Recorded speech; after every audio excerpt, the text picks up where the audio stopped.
এই শোনো না, আমাদের অন্ধবিশ্বাস চ্যানেলটি যারা এখনো সাবস্ক্রাইব করেননি প্লিজ সাবস্ক্রাইব করে দাও। আর অল্প কিছু সাবস্ক্রাইবার হলে 1,00,000 পরিবার হবে। সবাই প্লিজ সাবস্ক্রাইব এবং বেশি বেশি শেয়ার করে দাও প্লিজ। মেয়েদের মতো সাজোগুজো শেষ হয় না তোমার? এর থেকে দ্রুত রেডি হতে পারি না আমি। আমার বিয়েতে সকাল সকাল রেডি হইয়া বইয়া থাকো, দিলামি করলে বউও দেরিতে পাবো। কিন্তু মামা, আমার এত ধৈর্য নাই। তুষারের বাম পাশে দাঁড়িয়ে বদের মতো হেসে বলে উঠল তন্ময়। সিয়াম তৌফিকের সাথে তন্ময়ও আজ সকালে বিয়েতে উপস্থিত হয়েছে। তুষার ফিক করে হেসে উঠল, পর মুহূর্তেই চোখ লাল করে জবাব দেয়, মনে হচ্ছে আমার থেকে তোদের উত্তেজনা বেশি হচ্ছে, শালা ডাফার। তাদের কথার মাঝে নূরজাহান পায়েসের বাটি হাতে নিয়ে তুষারের নিকটে আসে। ছোট চামচ দিয়ে পায়েস অল্প তুলে মুখে পুরে দেয় তুষারের। মুচকি এসে বলে, আব্বা আমার নতুন জীবনের শুভেচ্ছা। যা আব্বা, রাজকন্যাকে তুলে নিয়ে আয় আমার এই ছোট্ট ঘরটায়। তুষারের মুখের পায়েস খেয়ে উত্তর দেয়, আম্মা, তোমার জন্যই কিন্তু রাজাকারের উত্তরসূরিকে বিয়ে করার জন্য যাচ্ছি। ভয় হচ্ছে আম্মা, দোয়া পড়ে বুকে ফু দিয়ে দাও। যা, স্বপ্নে ফাজলামো। আর দেরি করিস না, অপেক্ষার প্রহর শুনেছে আমার ছোট্ট পুতুল। নূরজাহান পায়েসের বাড়িটা পাশের টেবিলে রেখে তুষারকে মন ভরে আদর করলো। কপালে চুমু খেতে দূর চোখের করে অশ্রু গড়িয়ে পড়লো হালকা। তারা কান্নায় তুষার সহ উপস্থিত সবাই হতবিহল। মায়ের কান্নায় তুষার অস্থিরতার সহিত জিজ্ঞেস করে, আম্মা, বলদের মতো কান্না করার মানে কি? তুমি ছেলের মা, সবসময় দাপট থাকবে তোমার, আর সেই তুমি বোকার মতো কাঁদছো। আমার আব্বা কেমনে বড় হলো কত তুষারের বাপ, এখনো চোখে ভাসে কালকে কুলে পিঠে নিয়ে বড় করলাম। রাতে না ঘুমিয়ে একা একা কথা বলে আমাদের ঘুম হারাম করতি তুই। আজ খুশিতে কাঁদছি আব্বা, অনেক খুশিতে। নূর, বাচ্চামো করো না, রুমে গিয়ে শুয়ে থাকো। আজাদ হোসেন তার উদ্দেশ্যে কথাটি বলেই হামিদা বেগমের দিকে তাকিয়ে বড় মুহূর্তেই শুধায়, নূর পেটে থাকার সময় আপনিও কি ও কারণে কাঁদতেন, ও কারণে রাগ করতেন শ্বশুর মশাইয়ের সাথে? নয়তো এ মেয়ে আপনার পেট থেকে কিভাবে হলো, ভাবনার বিষয়। তার কথায় মিটিমিটি হেসে উঠল সবাই। হামিদা বেগম মেয়ের জামাইয়ের কথায় লজ্জায় কুকু করে কেসে উঠে মুখ লুকাতে পাশে ঢুকে চলে গেল। সে তাদের সাথে যাবে না, বয়স হয়েছে বিধায় নূরের সাথে এখানেই থাকবে। সবার হাসি দেখে মুখ ফুঁসে উঠল নূরজাহান। মা, তুমি লুকালে কেন? মুখ নেই তোমার? এই লোকটা যা তা বলবে তুমিও মেনে নিবে? কালই তোমার সাথে চলে যাব, দেখি কে রান্না করে খাওয়ায়। আমার তুসিমা আসছে আজ, ও থাকলেই হবে। তুমি না হয় তুসি আসার পরে চলে যাও। এবার ভয় ভয় রেগে গেলেন নূর। চোখ লাল করে তুষারকে ধরে কেঁদেই যাচ্ছে। তুষার হলো জ্বালা, বাবাও পারে এই সময়ে কেন রাগিয়ে দিতে হবে। বড় করে নিঃশ্বাস ফেলে অনেক কিছু বলে বোঝায়। তাকে জড়িয়ে মাথায় হাত বুলিয়ে দিল। পাশ থেকে সুমনা বেগম ফুস করে নিঃশ্বাস ফেলে বলল, কান্না থামা, তুই আপাতত বাসা ঠিকঠাক কর, আমরা বউ নিয়ে আসছি। অতঃপর তুষারকে নিয়ে সবাই বরের সাজানো গাড়িতে উঠে বসলো। তৌফিক প্রতিটি গাড়িতে অনেক উঁকিঝুঁকি দিয়েও যখন রাবিদার টিকিটুকু খুঁজে পেল না, ড্রাইভার গাড়ি স্টার্ট দিতে জোরে তুষারের নাম ধরে ডেকে ওঠে সে। হঠাৎ তার কাণ্ডে সবাই চমকে যায়। তার পানে ভ্রু কুচকে তাকিয়ে রইল সকলে। তৌফিক ব্যাপারটা বুঝতে পেরে সবার দিকে তাকিয়ে বেকুবের মতো হাসে। ড্রাইভারকে বলল, মামা 5 মিনিট আসছি আমি। গাড়ি থেকে নেমে পেছনে প্রাইভেট কারের জানলায় মৃদু গলা বাড়িয়ে অপরাধীর নাই সুমনা বেগমের কাছে আমতা আমতা করে বলল, খালামণি, মারিয়া আপুদের দেখছি না যে, তারা আসবে না? আমাদের দিয়ে আপনার কি সমস্যা? যাবো নাকি থাকবো এসব নিয়ে মাথা ঘামানোর মানে কি? একেবারে পেছনের সর্বশেষ সিট থেকে রাবিদার কণ্ঠস্বর ভেসে আসতেই মুখে হাসি ফুটে ওঠে তৌফিকের। গলা আরেকটু উঁচিয়ে দেখতে পাই মারিয়া ফোন টিপছে, আর পাশেই চোখ গরম করে রাবিদা দাঁত কামড়ে তাকিয়ে আছে। দাঁত কেলিয়ে হেসে তৌফিক বলে, সবাই ঠিকঠাক এসেছে নাকি? এটা আমার ডিউটি ছিল। যাক, আপনারা উপস্থিত হয়েছেন, এটা দেখেই শান্তি লাগছে। এত ফাস্ট গাড়িতে বসবেন ভাবতেই পারেনি। এরপর মাথাটা বের করে সুমনার দিকে তাকিয়ে মিষ্টি এসে বলে, সাবধানে চলে আসেন খালামণি, কোনো সমস্যা হলে জানাবেন, সামনেই আছি আমরা। সুমনা স্মিত হেসে মাথা এলিয়ে সায় জানায়। রাবি তার দাঁত চেপে রাগে ফুঁসছে অবরত। বেহায়া পুরুষ আগ বাড়িয়ে ভাব জমাতে আসে। ওদিকে তৌফিক গাড়িতে বসার পরই তার পিঠে ধপ করে কিল বসিয়ে দেয় সিয়াম। থাপ্পড় মেরে পড়ে, এভাবে গাড়ি থেকে নামলি কেন বদমাস? তুষার বোনটারে আমার মনে ধরেছে, কিছু কর দোস্ত। কোনটা, বড়টা না ছোটটা? যা, বড়টার দিক তাকালেই আমার ডর করে ভাই। কেমনে তাকায়? আমি তো ছোটটারে চাই। যখন চোখ গরম করে ভাই, আমি জাস্ট ফিদা হয়ে পড়ে যাই। শালা তোর গার্লফ্রেন্ডকে আমি জানাচ্ছি। গার্লফ্রেন্ডের কথা শুনতেই তৌফিক ভয়ে মুখ কাঁদো কাঁদো করে রাখে। মাথা নিচু করে জানলার বাইরে তাকাতেই গগন ফাটিয়ে হেসে ওঠে সব বন্ধুরা। গাড়িও চলছে আপন গতিতে। এদিকে তুষারের মনে ঝড় বয়ে চলেছে, কখন বধূ বেশে তার কল্পনা রানীকে মন ভরে দেখবে। সকাল থেকে তুষির মনে এক প্রকার নার্ভাস কাজ করছে। অজানা সুখে মন উতলার কারণে ঘর থেকে বের হতে পারছে না। চোখের সামনে সর্বক্ষণ ভাসে তুষারের দুষ্টুমাখা মুখ। জুই রিমিও সবসময় ওর কাছ থেকে নানান রকম কথায় ডুবিয়ে রেখেছে। দুপুরে সবাই ওর রুমে বসে আলোচনা করেছে কে কিভাবে সাজবে। পার্লার থেকে দুটো মেয়ে বাসার মেয়েদের সাজাতে এসেছে একটু আগেই। তুষি মাত্রই গোসল করে আসতেই ওর হাত ধরে জান্নাত দ্রুত বসিয়ে দেয় সাজানোর জন্য। এরপর নিজেই ওর চুল তোয়ালে দিয়ে মুছিয়ে দিতে দিতে বলল, তুষার ভাইয়া 20 মিনিট হলো রওনা দিয়েছে। ঝটপট রেডি হওয়ার তাগাদ দিচ্ছে কাকিয়া। আয় তাড়াতাড়ি রেডি হ, আমি চুল শুকিয়ে দিচ্ছি, সময় মাত্র 30 মিনিট। আপু একটু বসতেও দেবে না? পরে রেস্ট নিতে পারবি, এখন চুপচাপ বসে থাক। যেভাবে সাজাবে সাজবি। রিমি জুই আমার রুমে সাজছে। তুষি ফুস করে নিঃশ্বাস নিয়ে পার্লারের মেয়ের সামনে বসে। মেয়েটি তার দক্ষ হাতে নিখুঁতভাবে তুষিকে সাজিয়ে দিচ্ছে। জান্নাত এই ফাঁকে ওয়াশরুম থেকে বেরিয়ে নিজেই শাড়ি পরে নেয়। তুষির সাজানো শেষ হলে অল্প হলেও সাজা যাবে, তাই সেই রুমের শাড়ি পরতে লাগলো। এদিকে তান্নাও হালকা সেজে শাড়ি পরে বিছানায় আরাম করে বসে আছে। সেই সময় রামিম পাঞ্জাবি পরা অবস্থায় কোথা থেকে হন্তদন্ত হয়ে এসে ধপ করে তান্নার কোলে শুয়ে তার পেটে মুখ গুঁজে দেয়। গাঢ় চুম্বন করে বলে, এখন তোমার উজ্জ্বলতা এখন আরও বেড়ে গেছে মাইজান। কেমন গুলুমুলু লাগছে, বাচ্চাদের মতো ছোট মুখটা। হঠাৎ এমন পরিস্থিতিতে তান্না ভরকে যায়। এরপর স্বাভাবিক হয়ে রামিমের মাথায় হাত বুলিয়ে বলে, উঠে পাশে বসো। হুটহাট কাছে আসো কেন? হ্যাঁ, সামলাতে বেগ পেতে হয় তো। কত কষ্টে কন্ট্রোল করি জানো তুমি? বিন্দুমাত্র ধারণা নেই তোমার। রামিম পেট থেকে ঠোঁট সরিয়ে উঠে বসে তান্নার পাশে। তান্না জাপটে জড়িয়ে ধরে বলে, আর কয় মাস, তারপরই পাবে আমায়। কিন্তু বাবুর কথাও তো ভাবতে হবে না রামিম, বলো। অবশ্যই, আগে আমার সোনামণি, তারপর তুমি। ওর জন্য তো যতই ইচ্ছে করুক তবুও কন্ট্রোল থাকি। তুমি একটু হট সেজো কম, আজ আগুনের মতো সেজেছ, তাই সামলাতে কষ্ট হচ্ছে। তান্না হেসে ওর বুকে দিল এক কিল। বউকে দু হাতে শক্ত করে জড়িয়ে উচ্চস্বরে হেসে ওঠে রামিম। সে মজার ছলে কথা বলেও এটা সত্যি। আসলে পাশে বউ থাকলে কয়েকদিনই বা সামলানো যায়। তবুও অনাগত সন্তানের কথা ভেবে প্রতিনিয়ত তান্নাকে ভালোবাসে, আগলে রাখে। বাচ্চা জন্ম দেওয়ার সময়ও অনেকে মারা যায়। তান্নারও যদি কিছু হয় তখন? না, বেঁচে থাকলে সব হবে। আগে সুস্থ হয়ে বাবু পৃথিবীতে আসুক। জুই রিমি গায়ে লেহেঙ্গা জড়িয়ে ইচ্ছে মতো সেজে রুম থেকে বেরিয়ে আসলো। তুষির ঘরের দিকে যেতেই আহির ওদের পিছু ডেকে বলে, এই রিমি, তোমার বোন কোথায়? আপু হয়তো তুষির কাছে। কেন ভাইয়া, কোনো দরকার? রুমে আসতে বলো। রিমি মাথা তুলিয়ে জুইয়ের সাথে তুষির রুমে প্রবেশ করতে দেখতে পায় মেকআপ করা শেষ। এখন শুধু শাড়ি পরিয়ে জবনিকা মাথায় ঠিক করে লাগিয়ে দিলেই হবে। পাশে জান্নাত চোখে কাজল লাগাচ্ছে, তারও মোটামুটি তৈরি হওয়া শেষ। এগিয়ে এসে জান্নাতের নিকটে বসে বলল, আপু এই মুহূর্তে রুমে যাও, ভাইয়া জরুরি তলব, এক্ষুনি যেতে বলেছে। যাচ্ছি, তোরা ওর কাছেই থাক। জান্নাত গায়ের শাড়ি ঠিক করে বিছানা থেকে উঠে দাঁড়ায়। নিজের রুমের কাছে গিয়ে উকি দিলে দেখতে পায় খয়েরি রঙের পাঞ্জাবি পরে মাথা নুইয়ে বসে আছে আহির। আহা, এই ছেলেটা দিন দিন আরও যেন দুঃদর্শন হচ্ছে।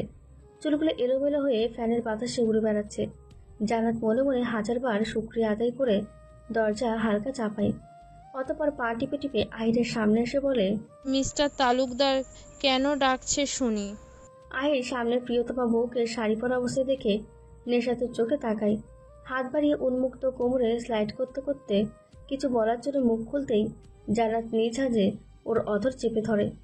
আগে বলো কার জন্য এত সুন্দর করে সেজেছো? বাইরে কোনো মেয়ের দিকে তাকালে চোখ তুলে নেব। আহির দুষ্ট এসে জান্নাতের হাত চেপে ধরে উঠে দাঁড়ায়, ঠোঁটের মাঝে হালকা কামড় দিয়ে জবাব দেয়, এই কথা আমার বলা উচিত? যেভাবে সেজেছ ইচ্ছে করছে সব সাজ নষ্ট করে দেই। কথা শেষেই দু হাতে জড়িয়ে গলায় মুখ গুজে গাঢ় করে কামড় দেয়। জান্নাত মুচড়ামুচড়ি করেও যখন এক কিঞ্চিত ছড়তে পারল না, তখন বলল, আহির সব সময় ঘেঁষাঘেঁষি। তার কথা কর্ণদয়ে এক বিন্দুও পৌঁছালো না আহিরের। আরো ঘনিষ্ঠ হয়ে নাক ঘষে জান্নাতের গলায় তার হাত দুটি এলোমেলো হয়ে অবরত উন্মুক্ত পেটে বিচরণ করছে। জান্নাতের নিঃশ্বাস বেড়ে যাওয়ায় ভাঙা গলায় আবারও বলে, থামো আহির, আমি কিন্তু বেসামাল হয়ে যাচ্ছি। গলা অনবরত একের পর এক কামড় দিয়ে যাচ্ছে, কখনো ঘাড়ে নয়তো গ্রীবাদেশে, তাছাড়াও হাতের বেহায়া স্পর্শ তো আছেই। এমন স্পর্শ সামলাতে ভীষণ বেগ পোহাতে হচ্ছে জান্নাতকে। শেষে না পেরে আহিরের গলায় জোরে কামড়ে ধরতেই তৎক্ষণাৎ ছেড়ে দেয় আহির। বাম হাত দিয়ে ঠোঁট মুছে ভ্রু কুঁচকে তাকিয়ে থাকে। এদিকে জান্নাতের শ্বাস এলোমেলো, অবরত খাপাচ্ছে সে। নিজেকে কন্ট্রোল করার জন্য চোখ বন্ধ করে ধপ করে বিছানায় বসে জান্নাত। আহির বড় শ্বাস নিয়ে এগিয়ে আসতে জান্নাত দাঁত কটমট করে বলে, আর একবার স্পর্শ করার চেষ্টা করলে খুন করে ফেলবো। ওর কথায় পাত্তা না দিয়ে পকেট থেকে 2 ডজন চুড়ি বের করে সামনে দাঁড়ায় জান্নাতের। ওর হাত নিজের হাতের মুঠোয় নিয়ে এক এক করে সবগুলো চুড়িতে পরিয়ে চুমু খেয়ে বলে, জানোই তো তোমার বর একটু বেশি রোমান্টিক, সারাক্ষণ প্রেম প্রেম পায়।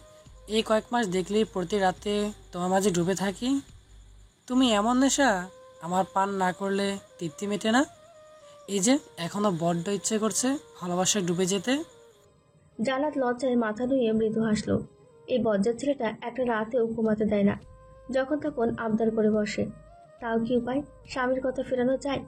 তার থেকে বড় কথা, সেও চায় খুব ভালোবাসুক আহির। জান্নাতের দিকে তাকিয়েও নেশাদ ধরে যাচ্ছে আহিরের, তাই সে দরজার দিকে যেতে যেতে বলল, যাও, আদর করবো না, কিন্তু পরের বার পুষিয়ে দিও। জান্নাত চট করে তাকাতেই দেখে ইতিমধ্যে চলে গেছে আহির। লজ্জায় 2 হাতে মুখ ঢেকে ঘন ঘন নিঃশ্বাস ফেলে হাসতে থাকে। বেহায়া পুরুষের মুখও বেহায়া, সারাক্ষণ গায়ে পড়ে থাকবে। মনে মনে হাজারবার লুচু বলেই হেসে ওঠে জান্নাত। বরযাত্রী চলে আসার খবর শুনে আমিনা বেগম সবাইকে চটজলদি চলে যেতে বলে গেটের কাছে। তুষির রুমে এসে রিমি জুইকে তাড়া দিয়ে বলে, গেটে যা এক্ষুনি, তুষার এসে পড়েছে। যাচ্ছি কাকিয়া, এই জুই আয়। জুইয়ের হাত ধরে যেতে তুষির কানে ফিসফিস করে রিমি বলে, জামাইবাবু চলে এসেছি। বর বেশি কেমন লাগছে দেখতে ইচ্ছে করছে না? দাঁড়া, ছবি তুলে নিয়ে আসছি।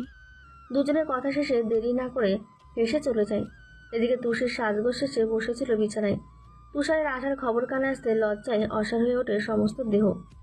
ভয়ে শঙ্কায় শরীর মৃদু কাঁপছে। কয়েক মিনিট পরে তার বউ হবে।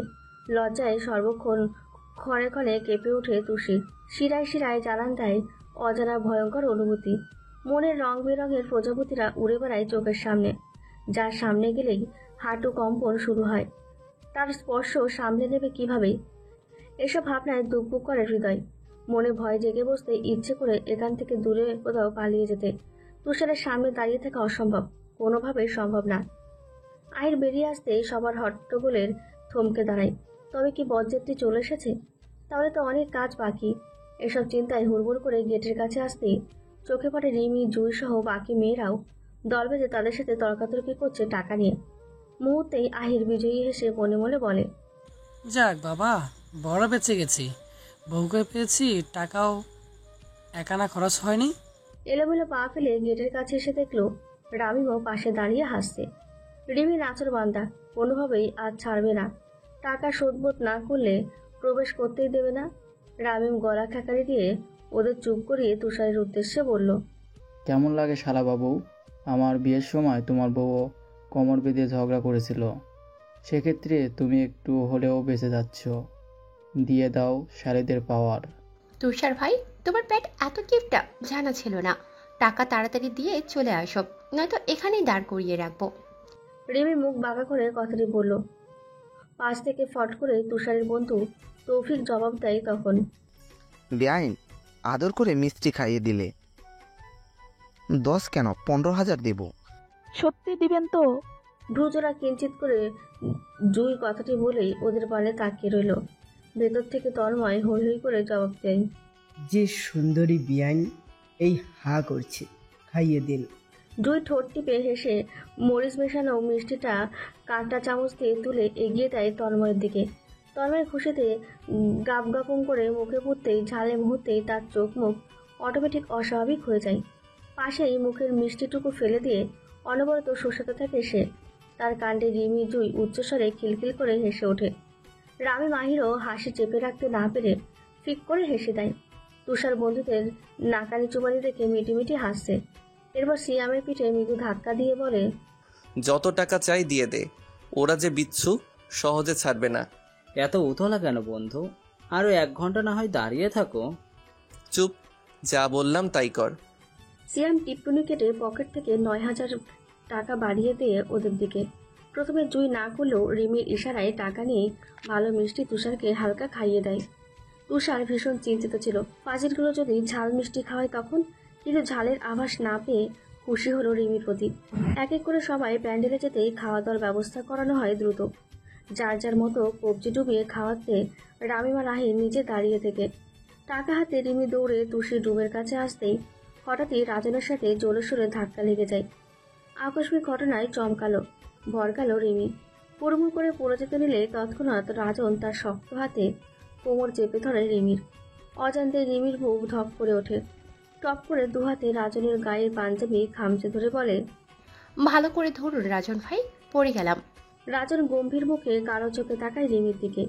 বেহায়া চোখে রিমিকে খুঁটিয়ে খুঁটিয়ে দেখে জবাব দেয়, আজ পর্যন্ত কোনো মেয়ের সংস্পর্শে যাইনি আমি, আর তুই এত সহজে আমার সব কিছু ছুঁয়ে দিলি?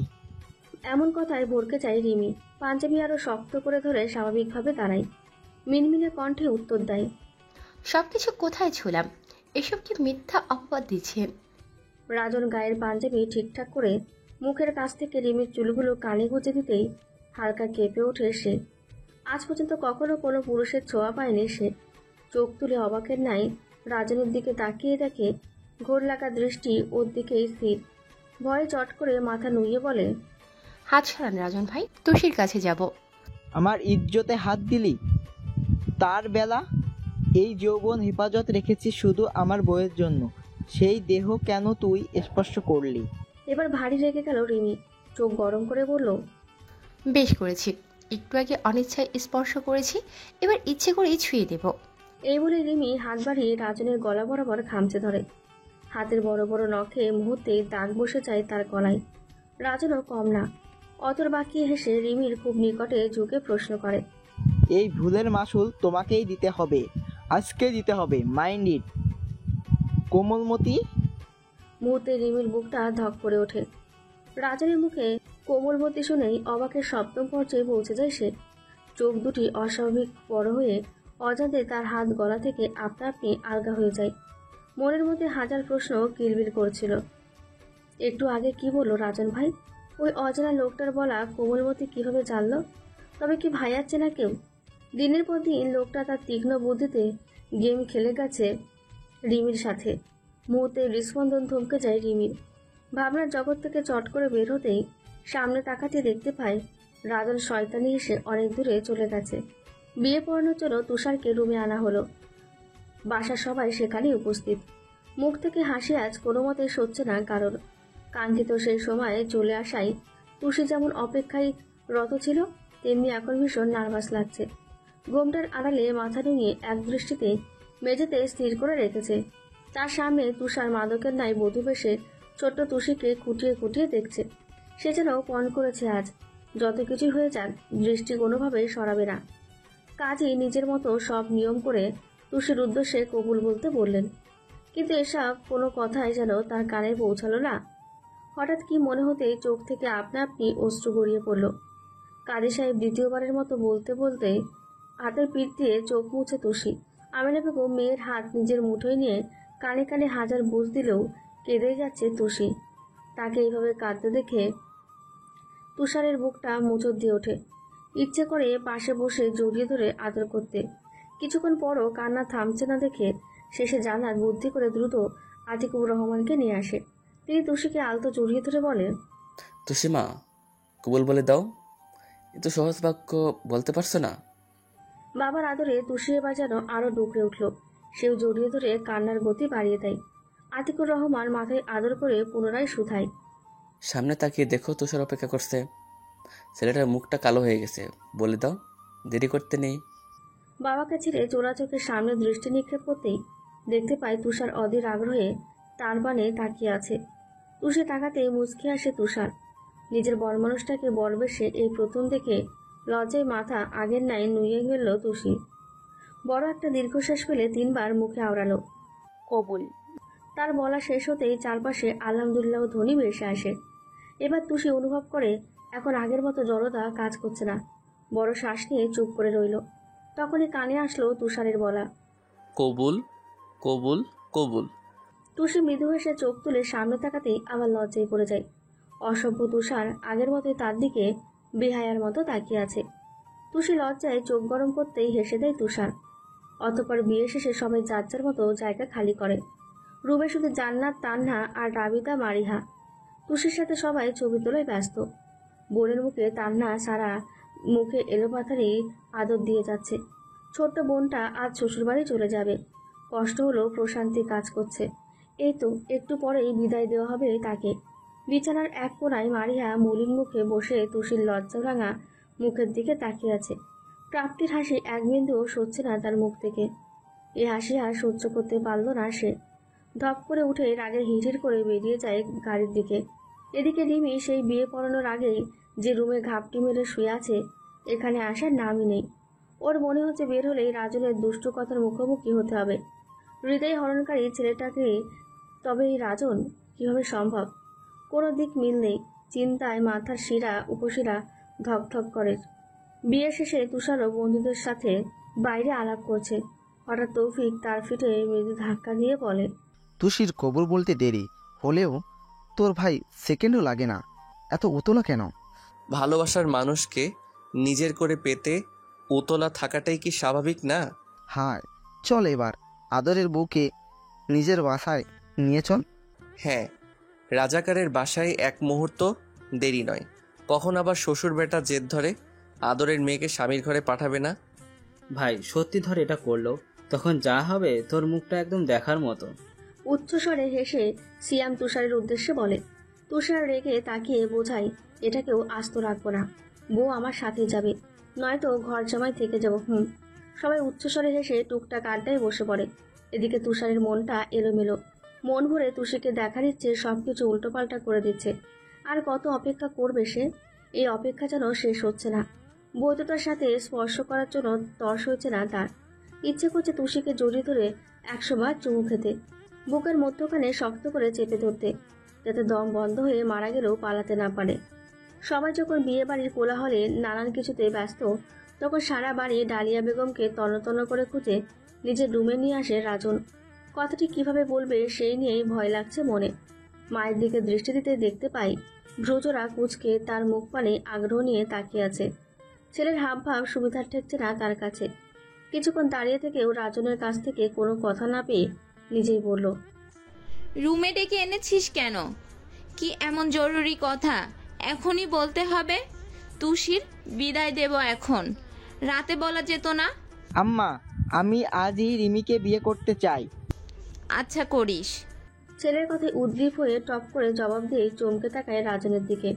মুখটা অটোমেটিক হাঁ করে অস্পষ্ট স্বরে আবার বলে, কি বললি রাজন? রিমিকে বিয়ে করবি মানে কি? রাজন গলা খেকারি দিয়ে গায়ের পাঞ্জাবি ঠিকঠাক করে সোজা হয়ে দাঁড়িয়ে প্রচন্ড সিরিয়াস ভঙ্গিতে জবাব দেয়, জি আম্মা, ওরে আমি পছন্দ করি অনেক আগে থেকে। তুমি খালুজানের সাথে কথা বলো এখন, আজই বিয়ে করে রেখে দেব। কিভাবে ম্যানেজ করবা তুমি জানো। কোনোভাবেই সম্ভব না, অন্যদিন হলে ভেবে দেখা যেত। সোজা কথা শুনবা না তাই তো? আচ্ছা, এইবার চট্টগ্রাম গেলে জীবনেও বাসায় ফিরবো না।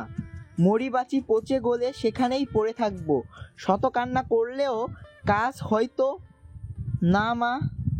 ডালিয়া বেগম ভরকে যায় ছেলে থ্রেট মার্কা কথাই। একমাত্র ছেলে বাসায় না আসলে কি উপায়? না, যে ছেলেকে সামনে না দেখলে ভালো লাগে না, তাকে ছাড়া থাকবে কিভাবে? কিন্তু আলতাফ ভাই রাজি হবেন তো? এই অসময়ে হুট করে ছেলের মাথা বিগড়ে যাওয়ার মানে কি? রিমি লক্ষ্মী একটা মেয়ে, রাজি না হয়ে উপায় নেই। তাছাড়া নিজের বোনের মেয়ে, ছোট থেকেই কোলে পিঠে মানুষ করেছে চোখের সামনে। নিজের ছেলের বউ হলে মন্দ হয় না। তবুও মুখ কালো করে বলল, এসব মিথ্যে বানোয়াট কথা বলে আজ আমাকে কোনোভাবেই ভোলানোর চেষ্টা করবে না। আজ তুষির বিয়ে হলো, এখন কোনোভাবে বলা যায় না। আমি কাল আলাপ করে দেখব। রাজনের এবার ধৈর্য হারিয়ে ভয়ানক চেতে গেল। রেগে গায়ের পাঞ্জাবি খুলে রেডি হওয়ার জন্য বাথরুমের কাছে যায়। পেছনে ঘুরে চোখ লাল করে বলে, তবে তোমার ছেলের কথাও ভুলে যাও। এই মুহূর্তে চলে যাব চট্টগ্রাম। কেউ বাধা দিতে আসলেও কাজ হবে না। কথা শেষে সর্বোচ্চ শক্তি দিয়ে দরজা বন্ধ করে সে। ডালিয়া বেগম ছেলের ড্রাগস সম্পর্কে অবগত। এর আগেও ছোটখাটো বিষয় নিয়ে মধ্যরাতও বাসা থেকে বেরিয়ে গেছে। তাই এবারেও মনে কু গাইতেই দৌড়ে যায় আলতাফের কাছে। সারা বাড়ি এক রুম ও রুম খোঁজা শেষে বাসার ভেতরে দেখতে পাই তুষারের বাবার সাথে হেসে খেলে কথা বলছে। কোনো কিছু না ভেবে মনে এক প্রকার সাহস নিয়ে সামনে দাঁড়িয়ে বলে, ভাইজান একটু এদিকে আসেন, জরুরি কথা ছিল। আলতাফ রহমান একটু সাইডে এসে ভ্রু কুঁচকে বলে, কি বলবে? সব ঠিকঠাক আছে? ভাইজান আমার ছেলেকে আটকান, রাগ করে এখনই রেডি হচ্ছে, চট্টগ্রাম চলে যাবে। আপনি একমাত্র পারেন আমার মানিককে আটকাতে। কি বলো, কি হয়েছে রাজনের? এ সময় পাগলামির মানে কি? কি হয়েছে বলো তো? খানিকটা অবাক হয়ে ডালিয়ার কথায় জবাব দেয় আলতাফ। ডালিয়া দ্রুত তাকে নিয়ে রাজনের রুমে আসে। দেখতে পায় হাতের ঘড়ি ঠিক করে চুল আঁচড়াচ্ছে রাজন। আলতাফ রহমানকে দেখে অল্প হেসে বলে, বসুন খালুজান। কোথায় যাচ্ছ তুমি? কথা ক্লিয়ার না করে বললে কেউ বুঝবে? বলেছি খালু, আম্মা সব জানে। চিন্তিত হয়ে আলতাফ ডালিয়ার দিকে চোখ দিতেই সে মাথা নুইয়ে রাখে। তাকে কিছু বলার জন্য মুখ খুললেই ডালিয়া বেগমই বললেন, ভাইজান আপনার ছোট মেয়েকে রাজন পছন্দ করে, কিন্তু ওর জেদ হচ্ছে আজই বিয়ে করে রেখে যাবে। আমি সম্পূর্ণ নাকচ করে দেওয়ায় এটা নিয়েই রেগে চলে যাচ্ছে। বলছে এসব? আমি খালুজান, রিমিকে ভালোবাসি, বিয়ে করে হালালভাবে চাইছি। এটা কি আমার অপরাধ? অবাক হচ্ছেন কেন? নিজের মানুষদের কাছে তো দিবেন। ইনশাল্লাহ ভালো থাকবো। এক বিন্দু কষ্ট তার কাছে আসতে দিব না। একবার বিশ্বাস করেই দেখুন। আলতাফ রহমান চমকালো। অবাকের ন্যায় রাজনের দিকে দৃষ্টি নিক্ষেপ করে। এসবে রাজনের কোনো হেলদোল নেই। মনে হচ্ছে সে দিব্যি প্রস্তুত বিয়ের জন্য। শটান হয়ে চুল আঁচড়াচ্ছেন। আজ বিয়ে হলে থাকবে, নয়তো চলে যাবে অনির্দিষ্ট কালের জন্য। আলতাফ রহমান ভাবনায় পড়ে গেল। কি করবেন তিনি? এভাবে বিয়ে দেওয়া যায়? তাছাড়া অনেকদিন আগেও নাজমা বেগম রাজনের কথা বলেছিল জান্নাতের জন্য। সেদিন থেকে তারও পছন্দ, সরকারি চাকরি করে, ছেলে ভালো, রাজি না হওয়ার উপায় নেই। কিন্তু কে জানতো রিমিকে পছন্দ করে বসে আছে। ছেলেটা ছোট থেকেই ঘাট তারা, যদি বাসা থেকে বের হয় সত্যি সত্যি আসবে না। রিমিকে আজ বিয়ে দেওয়া কি ঠিক হবে? রিমি রাজি না হলে উপায়? হাজার প্রশ্ন মনের মাঝে রেখে রাজনের উদ্দেশ্যে ছোট করে বলে, দেখছি তুমি 20 মিনিট বসো, কপালে থাকলে হতেও পারে। কথাটি বলে দ্রুত পা বাড়ায় বড় ভাইয়ের রুমে। রাজন খালুর কথায় মুচকে এসে মায়ের পালে যায়। ডালিয়া চিন্তায় মুখখানা চুনোপুটির মতো করে রেখেছে। রাজন তার মাকে চোখ টিপ মেরে বলে, খালুজান রাজি, এবার বিয়ে হবে আজই। আম্মা যাও, সব ব্যবস্থা করো। আলতাফের মুখ থেকে সব ঘটনা শুনে ভাবনায় পড়ে যায় আতিকুর। তিনি সবকিছু ভেবে দেখেন, ছেলেটার কোনো বাজে লক্ষণ নেই। দেখতে যেমন মাশাল্লাহ, তেমনই চাকরিও করে সরকারি। তাই বলে আজই বিয়ে, এ কেমন কথা? বাড়ির শেষ বিয়েটাও এভাবে দিতে হবে? আলতাফের বর্ণনায় বোঝা যায় সে দু পায়ে রাজি। এখন তিনি না করে বা কি করবে? বিয়ে দিতেই হলে আজই বিয়ে পড়িয়ে রাখা যাক। কিন্তু অনুষ্ঠান না করে কোনো মতেই তুলে দেবেন না তিনি। রিমির ব্যাপারেও ভাবতে হবে। মেয়েটার বোঝার শক্তি পরিপক্ক হয়নি। রাজি না হলে জোর করা যাবে? খুব ভেবেচিন্তে মুখ খুললেন আতিপুর। নাজমা কি বলে? রিমিকে ডাকো আমার কাছে। বোনের ছেলেকে আগে থেকেই পছন্দ নাজমার। জান্নাতের জন্য বলেছিল অনেক আগেই। আপনি রিমিকে বুঝালে রাজি হবে। হ্যাঁ, নিয়ে আসো। কোথায় সে? আলতাফ রহমান আগের মতোই রিমির কাছে যেতেই রাস্তায় নাজমাকে দেখতে পায়। বউকে কোনো কথা বলতে না দিয়ে হাত ধরে মেয়ের রুমে প্রবেশ করে। তখন রিমি ব্যালকনিতে বসেছিল। পেছন থেকে আলতাফ রহমান ডাকতেই চমকে তাকায় সে। আলতো হেঁটে এসে বলে, আব্বু তুষি কখন যাবে? ওর কথা ভাবতে হবে না, তুমি চলো, ভাই ডাকছে তোমায়। বড়াব্বু। ভ্রুকুচকে বিস্ময় হয়ে কথাটি বলে রিমি। নাজমা বেগমও দুজনের মুখ চাওয়াচাই করে। আলতাফ ওপর নিচ মাথা ঝাঁকিয়ে রিমিকে নিয়ে আসে ভাইয়ের কাছে। তার মনে অনেকটি প্রশ্ন নিয়ে আতিকুর রহমানের পাশে বসতেই তিনি রিমিকে আদর করে বলে, মা, তুমি কি বিশ্বাস করো জন্ম, মৃত্যু আর বিয়ে এই তিনটি আল্লাহর হাতে? ভাগ্যে যে থাকবে তাকে কখনো খণ্ডাতে পারবে না। এখন তোর হুট করেই তোমার সাথে অজানা কারো বিয়ে হয়ে গেল, তখন তোমাকে মেনে নেওয়া ছাড়া আর কোনো উপায় নেই। আমরা ওসিলা মাত্র, শক্ত ওই উপর আল্লাহর হাতে। এখন যে কথা ডেকেছি, আজ রাজনের সাথে তোমার বিয়ে ঠিক করেছি আমরা। জোর করে হলেও বিয়ে দিতে পারি, কিন্তু আমি চাই আমার ছোটো মা নিজেই সম্মতি দিক, আমার শেষ আবদার রাখুক। কি বলো মা, রাখবে না? আমি জানি রাখবে, আমার মা খুব বুঝদার। হঠাৎ কথায় রিমি চমকে তাকায় আতিকুর রহমানের দিকে। তিনি হেসে আশ্বাস দিচ্ছে রাজি হয়ে যা একটিবার। বাবা মেয়ের দিকে তাকালেও তাকে খুশিতে চোখ দুটো চিকচিক করছে। অজানা কষ্টে ডুকরে ওঠে সে। কখন এসব করলো তারা? ছোট থেকে রাজনকে ভয় পায় সে, আজ তাকে বিয়ে করতে হবে। আর ওই লোকটার কি হবে, যে এত মাস অল্প অল্প করে মনে জায়গা করে নিয়েছে, নিজের অজান্তে ভালোবেসে ফেলেছে তাকে। কিভাবে পারবে অন্য কাউকে এই মন দিতে? লোকটা লুকোচুরি বন্ধ করে সামনে কেন আসলো না? এবার কি করপায়? ভেবেছিল একদিন না একদিন ঠিক সামনে আসবে, কিন্তু তার ভাবনার আগেই পরিবার সব শেষ করে দিতে চাইছে। ভালোবাসা হওয়ার আগেই বিচ্ছেদের আগুনে পুড়ছে রিমি। অনাকাঙ্ক্ষিত সেই দিনগুলোর কথা ভেবে লেহেঙ্গার ওড়না চোখে চেপে ধরে কেঁদে ওঠে রিমি। এদিকে নাজমা বেগম রাজনের কথা শুনে খুশি হয়ে যায়। আলতাফের দিকে তাকিয়ে মুচকি হাসে। মেয়েকে কাঁদতে দেখে আতিকুর রহমান আগলে নাই, মাথায় হাত বুলিয়ে আদর করে বলে, তুষের মতো রাজকপাল তোমার হোক, রাজি হও মা। আমার মান সম্মান ধুয়ে দিও না, আমি বেঁচে থাকতে কিচ্ছু হবে না তোমার। ভেবে নাও, ভাগ্যে ছিল তোমার, যতদূর পড়তে ততদূর পড়বে। এ বাসায় থাকবে, শুধু হ্যাঁ বলো আমার মা। বুকের মধ্যে তীব্র যন্ত্রণায় জ্বলে পড়ে যাচ্ছে রিমির। সে কিভাবে বাবাকে বোঝাবে? মন তার অন্য কেউ চুরি করে নিয়েছে। সেই লোকটাকে নিয়ে প্রতিদিন ভাবনার সাগরে ডুবে থাকে। সেই খবর কি কেউ জানে? পড়াকু মেয়ের দিন, আগে যেমন পড়ার মাঝে চলে যেত, এখন তা নয়। দিন রাত বেশিরভাগ সময়ই কল্পনার মাঝে যায়। কিন্তু সেই লোকটা যদি কখনো ধরা না দেয়, তার আশায় দিন গুনলে কি লাভ? আজ না হয় মা বাবার কথা নাকচ করলো, কিন্তু এভাবে কয়দিন মরিচিকার পেছনে ছুটতে ছুটতে যদি বাবা চাচার আদর থেকে বঞ্চিত হয়? বড় আব্বুর মুখের ওপর কথা বলার সাহস কখনো হয়নি তার। আজ কিভাবে তার আবদার ফেলবে? অনেকটা সময় ভেবে ছোট্ট করে জবাব দেয়, আমি পড়তে চাই, এভাবে হুট করে আমাকে বিয়ে দিও না বড়াব্বু। আলতাফ রহমান হেসে উঠে বলে, রাজন বলেছে বিয়ে করে রেখে যাবে, তাছাড়া কোয়ার্টারে নিতে সময়ও লাগবে অনেক। রাজি হও, কাজী এখানেই আছে। না বাবা, বিয়ে কি মুখের কথা? যাকে তাকে বিয়ে করা যায়? কতদিনই বা দেখেছি তাকে, সবসময় দূরেই পড়াশোনা করেছে, এখনো দূরেই থাকে। একটা চেনা জানা আছে না? আলতাফ উত্তর দেওয়ার জন্য মুখ খুলতেই আতিকুর রহমান রিমির মুখে শুষ্ক চোখে দৃষ্টিপাত করে।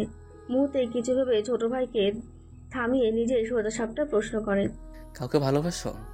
বড় আব্বুর প্রশ্নে চমকালো রিমি। আমতা আমতা করে বলল, কই না তো। মনে হচ্ছে ভালোবাসো। আচ্ছা রাজন, বাদ। সবাইকে যখন নিজের পছন্দের মতোই দিলাম, তোমার বিয়েও তাই হবে।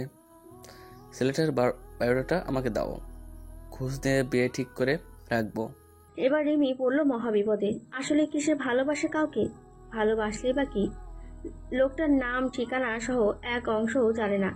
মেয়ে না ছেলে তাও বোঝার উপায় নেই। এখন বড় আব্বুকে উত্তর দেবে কি? এবার আল্লাহকে স্মরণ করে রাজি হওয়া ছাড়া কোনো উপায় নেই। এই কয়েকদিনে মোহ ভুলতে হয়তো কষ্ট হবে, কিন্তু মিথ্যে মানুষকে ভালোবেসে কষ্ট ছাড়া আর কি বা পাবে সে? রিমিকে চুপ থাকতে থেকে গলা কাকারি দিলেন আদিকুর। সাফ সাফ বললেন, ছেলে কালকে আসতে বলবে, এবার রুমে যাও, আমি ডালিয়ার সাথে কথা বলছি। রিমির আত্মা ধুকপুক করছে, ভয় করছে কি জবাব দেওয়া যায়। যে প্রেমই করেনি সে কাল কিভাবে ছেলে আনবে? চোখ বন্ধ করে কোনো কিছু না ভেবে চট করে রিমি উত্তর দেয়, কোনো প্রেমের সম্পর্ক নেই আমার, আমি রাজি, তোমরা যা বলবে তাই হবে। আলতাফ রহমান সহ সবাই খুশি হয়ে যায়। আতিকুর রহমান অধর বাঁকিয়ে হেসে ওঠে, বেশ, তবে যাও, রুমি কাজীকে নিয়ে আসছে। এক বিয়ে হতে না হতেই হুট করে আরেক বিয়ের খবরে পুরো বাড়ি মুহূর্তেই থম মেরে যায়। সবাই আশ্চর্যের সীমা লঙ্ঘন করে চোখে হাজারো বিস্ময় নিয়ে তাকায়। কি হচ্ছে এসব? তুষার তুষি থেকে শুরু করে বাড়ির প্রতিটি সদস্য আতিকুর রহমানের কথায় বড়সড় এক ধাক্কা খায়। জান্নাত অসহায় হয়ে রিমিকে শুধালে মলিন মুখে রিমি বলে, বরাব্বু চেয়েছে তাই রাজি হয়ে গিয়েছি। আর প্রশ্ন করার সাহস পায় না জান্নাত। আহিরের হাত ধরে রুমের কোনায় দাঁড়িয়ে থাকে। এভাবে মেয়েটাকে বিয়ে দেওয়ার কারণ কিছুতেই বুঝতে পারছে না সে। তানহা এমনিতেই বোনের বিদায়ের জন্য কষ্টে রুমে শুয়েছিল। হুট করে রিমির বিয়ের কথায় চমকে যায় সে। ভ্যাবলার মতো রামিমকে শুধায়, কি বাজে বকছো? ঠিক বলেছি। আমাদের সবাইকে ডেকে শ্বশুর বাবা বললেন কাজে যাচ্ছে রিমি রাজুর বিয়ে রাজনের সাথে। তোমার মতো আমিও প্রথমে অবাক হয়েছিলাম।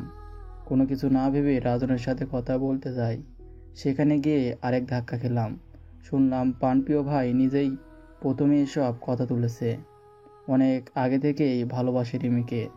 সেখানে আমি কি বলবো আর, কংগ্রেস জানিয়ে খুশি হয়ে চলে আসলাম। ভালোবেসে বিয়ে করছে, এর থেকে খুশির খবর আর কি হয়? তানহা ফুস করে নিঃশ্বাস ফেলে বলে, রিমিও চলে যাবে তাহলে? না, এখানেই থাকবে। রামিমের উত্তরে এবার মনটা শান্ত হলো তান্নার। মনে মনে হাজার শুকরিয়া জানালো ছোট বোন দুটির জন্য। আমিনা বেগমও বেশ খুশি। প্রথমে থম মেরে থাকলেও পরে নাজমা জড়িয়ে ধরে বিয়েটা সেরে ফেলতে বলে। রুমে রাজন অধর বাঁকিয়ে তার মাকে জড়িয়ে ধরে বলে, একদম ছেলের মতোই হয়েছো, সাব্বাস মা। চুপ কর, ভয় পাইয়ে দিয়েছিলি।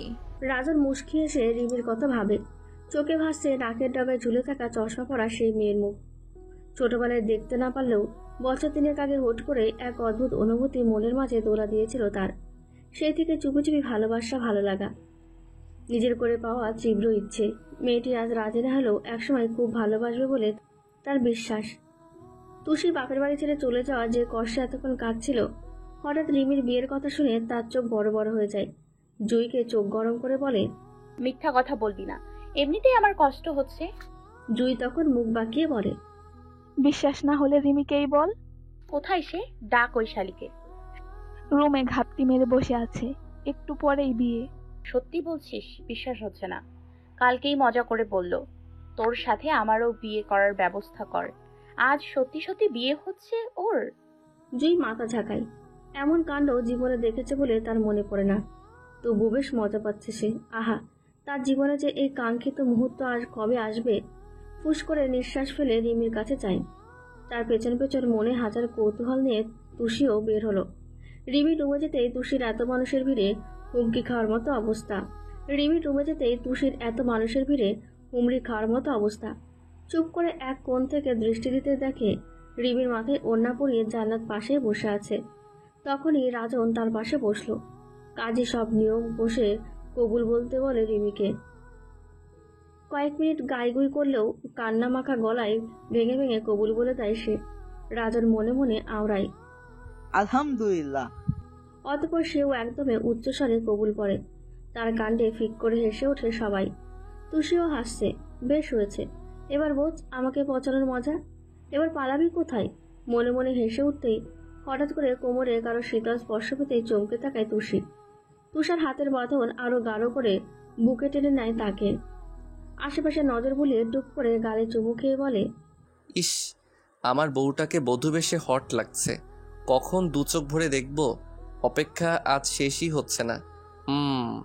প্রেম প্রেম পাচ্ছে সোনা, কন্ট্রোল হচ্ছে না। তুষির কান গরম হয়ে যায়। মোছামুছি করতে দেখে দুষ্টু এসে আবারও বলে তুষার, রিমির থেকে আজও কবুল পড়া শিখ। কি সুন্দর করে বলে দিল। আর তুই, ন্যাকামির শেষ নেই। চল এবার বাসায়, বাসর সেরে ফেলি। ছাড়ো তুষার ভাই। আমি তোর কোন চুলের ভাই? তুষি মৃদু ধাক্কা দিয়ে নিজেকে ছাড়িয়ে নেয়। তুষারের দিকে তাকানোর সাহস আজ কোথায় যেন পালিয়ে গেছে। নিজের দিকে তাকিয়ে নুয়ে যাওয়া গলায় বলে, তাহলে কি? তুষার শাড়ির ভেতর থেকে পেট হালকা বিচরণ করে ফিসফিসিয়ে বলে, ভালোবাসার মানুষ, তোর প্রাণের স্বামী, তোর ভবিষ্যৎ সন্তানের পিতা। পেটের গাঢ় স্পর্শ নিতে না পেরে তড়িৎ গতিতে দৌড়ে চলে যায় রুমে। বিছানায় বসে বড় বড় শ্বাস নেয় সে। হাই অসভ্য তুষার ভাই, তুমি আমাকে মেরেই ফেলবে। কিভাবে স্পর্শ করো একবারে বুকে গিয়ে লাগে। কিছুক্ষণ চোখ বন্ধ করে নিজেকে স্বাভাবিক করে নেয়। সন্ধ্যার ঠিক পরপরই তুষির বিদায়ক্ষণ ঘনিয়ে এলো। রিমিকে মলির মুখে দাঁড়িয়ে থাকতে দেখে তুষি জড়িয়ে ধরে কান্না করে দেয়। রিমি এবার চুপ থাকতে পারে না, নিজেও শক্ত করে জড়িয়ে ধরে অশ্রু ফেলে। কত প্ল্যান ছিল তুষির বিয়ে নিয়ে, সব হঠাৎ ঝড়ে তছনছ হয়ে গেল। দু বোনকে কাঁদতে দেখে জান্নাত তান্নাও আঁচলে মুখ মুছে। আমেনা বেগম কেঁদে যাচ্ছে মেঝেতে হাত পা ছড়িয়ে। আদরের মেয়েকে ছাড়া কিভাবে থাকবে সে? সারা বাড়ি মাথায় তুলে দৌড়াদৌড়ি করলেও চোখ গরম করে কথা শোনাতে পারবে না কাউকে। বকুনি খেয়ে মুখ ফুলেও বসে থাকবে না। মায়ের মন কষ্টে জর্জরিত হচ্ছে তার। জুই হাতের পিঠে চোখের পানি মুছে দীর্ঘশ্বাস ফেলে। এখন থেকে ইচ্ছে করলে বের হওয়া যাবে না। বান্ধবীর সাথে একত্রে কলেজে পড়াও স্বপ্ন রয়ে যাবে। শেষে তুষিকে শক্ত করে ধরে সুমনা বেগম গাড়িতে তোলে। তুষি নিজের শরীরের ভর ছেড়ে কেঁদে যাচ্ছে অঝরে। কোনোভাবেই যেতে রাজি নয় সে। সুমনা সিটে বসে তুষারের হাত তুষির হাতের মুঠোয় দেয়। মেয়েটাকে সামলা, অনেক কেঁদেছে। তুষার কাঁধ জড়িয়ে বুকে নিতেই হাত পা ছড়িয়ে ছিটিয়ে কাঁদতে থাকে। কান্না মিশ্রিত গলায় বলে, নিয়মিত ভালোবাসার গল্প শুনতে এবং পড়তে আমাদের অন্ধবিশ্বাস চ্যানেলটি সাবস্ক্রাইব করে পাশে থাকা বেল আইকনটি ক্লিক করুন। ধন্যবাদ সবাইকে।